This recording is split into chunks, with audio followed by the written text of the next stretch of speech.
Today is February 22nd, 2024. I'm Nancy Kubler and I'm interviewing my dad, Francis Reicks. Francis will be 96 years old in a little less than 3 weeks. He was born March 12, 1928. So Dad was born in St. Lucas. He's the son of Victor and Mary Reicks. And when he was 21 years old, he moved to a farm in rural Lawler near Little Turkey. But he and about 9 or 10 of his brothers all farmed in the Lawler area. His dad, Victor and Mary Reicks, bought property in Lawler area, and then the farming legacy began. So I want to ask him questions about what he remembers about Lawler and what he remembers about farming back in the 1950s, 40s, 50s, 60s, and so forth. Okay, so first of all, what is your first memory of Lawler? Well, the Lawler elevator burned, and Dad bought some of that burned grain and hauled it home, and we fed it to our hogs. And there was hardware in the cups from the elevator that burned too. He got that at a real distinct Discounted? Yeah, discount. What year was that in? I would say maybe in the 30s. Oh my goodness. You were born in 28, but you remember that? Oh yeah.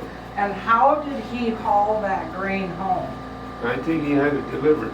Oh, like with wagons, horse and wagon, Oh, there or was truck? different ones had trucks. Murray had trucks and stuff. Okay, and that was your first encounter with Lawler? Yeah, and then it had a flagpole right in the center of Main Street. It was about 50 feet up in the air where there was a flag.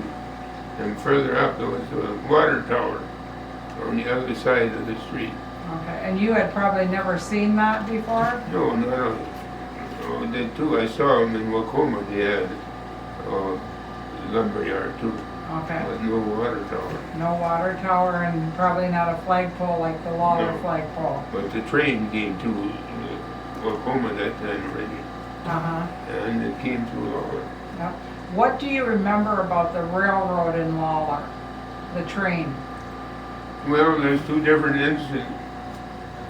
The Bollies were my in-laws, and they were big cattle feeders. Who? Bollocks? Ray Bollies. Oh, right, yeah. Okay. You know, they had sold a bunch of cattle, and they drove them to Lawler, to the stockyard. And they were pretty wild. And it just happened that a train was coming through the town, and that slowed them down, and he guided them in the stockyard. Huh. And the train slowed them down. Yeah. And, the train wouldn't have been there to maybe still be running. oh, they literally drove them like Yeah. a cattle drive. Yeah. Oh my goodness! And then the stockyard was right by the railroad. Yeah, and they loaded them right onto the railroad track. I mean, you went into the stockyards, and there was a loadout there where you could load into a railroad car live. Yeah. The stockyard where it is now in Lawler, is that where Yeah, it was that's back where it then? was, yeah. Okay. What else do you remember about the stockyard? Well, Dad had that farm where Mike lives, Where Mike Reicks lives. and the cornfield way down by the road was corn, and Dad had a bunch of pigs that were about ready for market. So he hogged down that field, parcels at a time. Then when they were ready for market, he opened the gate down below and herded them to Lawler. And they got to the railroad track, and they didn't want to walk over that track. That was just like a cattle guard. They had to pry them across there. How many of you did it take to herd them there? Oh, I don't know. It was before my time. Oh, so Grandpa did that maybe with the older boys and Yeah. Well, I could have been in there too. yeah. Okay. He had that 80 acres, and that old gentleman sat there for a number of years with cattle there, and then we had to take turns sitting with him because he was that old. He could have field over. And what was his name again? Andrew Hansen. Andrew Hansen, so he was like kind of Grandpa's hired man to run that farm where Butch lived? Or what? Yeah, he was, many years ago, the drillings at a farm right by our home place. And in the wintertime, they'd pack up and move to Wacoma and left the farm, and then Andrew Hansen would come and stay in that house and take care of the chores. Mm-hmm. And he did that for a number of years. And then one time he come by, and he stopped by Dad, and he got him a meal. And Dad asked him would he be interested in checking out there. Yeah, he could for a week or two. And a week or two turned into 5 years that he was there, or at least 5 years. Okay, and that would have been on Butch's farm. Grandpa had already bought the farm that Butch was on. Yeah. And so then that Hanson lived there for 5 years and chored. Well, something like that. It could have been different. Or a few years anyway. Yeah. And then you guys would have to go there and help him and stay with him. 3 more weeks, Butch and Alex and I. Then it was your turn. Yes, sir, your turn. We didn't want to go. Oh, Sunday afternoon, Dad put us in a car and hauled us up there and dropped some clothes out, and then he went home. And Saturday evening, he come back and got us home. And we had to live with an old buckwheat for a whole week. He didn't have no teeth, but he had a crooked pipe, and he could bite on it and then lay it on the jaw. And he could smoke, and then he chewed that tobacco too. okay. How about when the train would come into Lawler, how long would it stop and sit there before it would move on? Like, Well, did it always stop? Yeah, they had postage there. I mean, Mail came on the train? oh yeah. What else came on the train? Well, if you ordered something from Sears Roebuck or Montgomery Ward, where was your point of destination? It was the Lawler train station, depot. The Lawler Depot? Yeah, and then you had to come and pick it up there. Mm-hmm. We bought a lot of stuff that the train delivered to the depot in Lawler. Try and tell me some of the things you remember you might have bought that the train delivered. Yeah, we bought it and paid for it through Sears Roebuck or Oh. Montgomery Ward. Oh, I see, like clothing Yeah. and things Yeah. like that. Yeah. How about, like, how did the farm implements and stuff, how did that all get delivered to Lawler? By truck? Like back when you were just starting? I know there was some of it delivered by a train. They had a big loadout next to the railroad track, and they stopped the railroad car right there, and they drove off whatever was on there on that landing, and then there was a place back where you could take it down. And it was delivered to Lawler, and then So some of the farm implements were literally came by rail Oh, and then yeah. they were delivered that way. first time the railroad come that came to Lawler, as far as it went first. New Hampton didn't have any connection till later. Oh, Lawler was the end of the line? Yeah, for a while. Oh, Before my time, okay. And then it picked up. How about passengers? Was it a passenger train back when you remember? Well, yeah.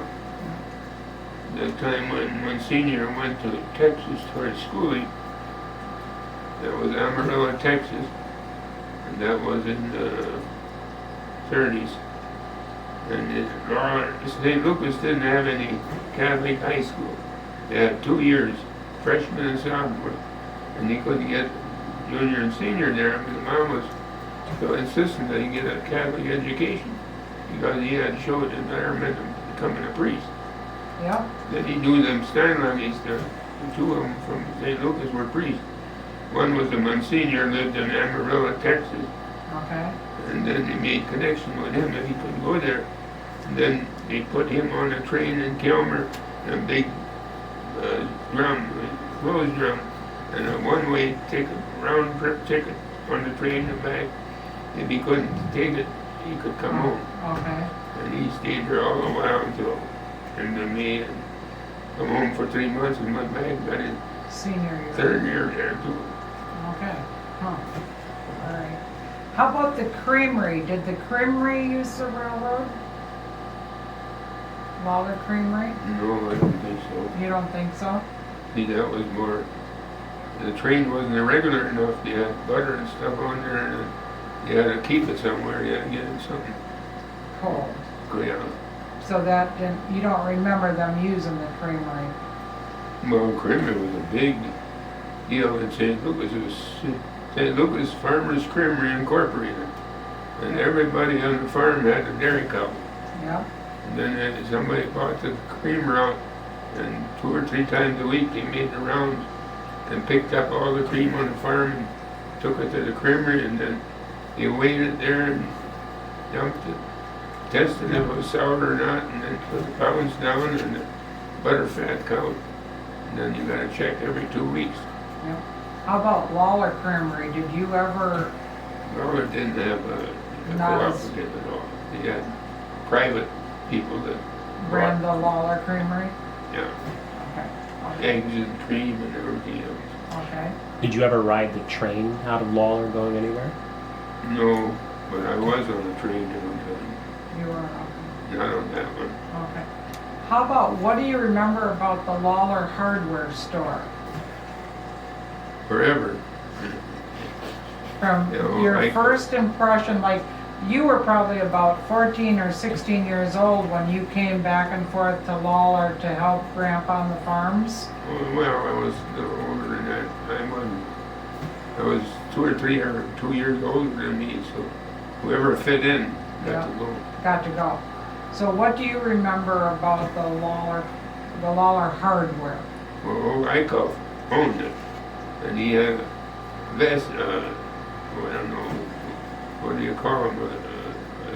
That's where he elevator, 3 steps to get on top, and then he sat on there and looked, and he had a window about this big that he could look out whoever come in, and he never wrote anything down, and then in the evening he had that good a memory that he could remember what all he sold that day. Gosh. So he kind of stayed up there at that high desk looking through that window, but other people were running the store? Yeah. Red Spells, and there was Riley and a few others that worked for him. Okay. Yep. Yeah. Did you know Frank Eichhoff? Yeah. Yeah. Yep. The cream separator, they had a bearing right under the bowl. Of the cream separator? Yeah. Okay. Milk separator. Yeah. Separated the cream from the skim milk. Yep. And there was a bowl that spun about 2,000 RPM. And there was a bearing there, and if that bearing was the least bit out of sync, then it way wobbled. And Eichhoff always had that spring that you could put in there and straighten it out. And then I got a spring there, and it worked good. Okay. Good. Good. All right. Martin's Cafe. Did you frequent Martin's Cafe? Not very often. Not very often? That was a kind of a closed society. Oh, a closed society in Martin's Cafe? Yeah. Was it more like the Irish people went in there? Okay. They get in trouble when they wind up in Martin's Cafe, and then we could beat up with them. Oh. Tell us about the old fights back in the day. Were there lots of fights? I suppose, yeah. Quite a few?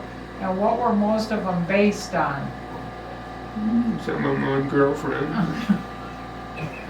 And how about, was there even like a rivalry between the Irish descent and Bohemian and German? Well, I'm sure there was. And Norwegian and so forth? Yeah. The Irish, they took the rocks and hauled them out in the field so they would warm up the soil. And the Germans had to come and haul them off. That was the old joke, right? Yeah.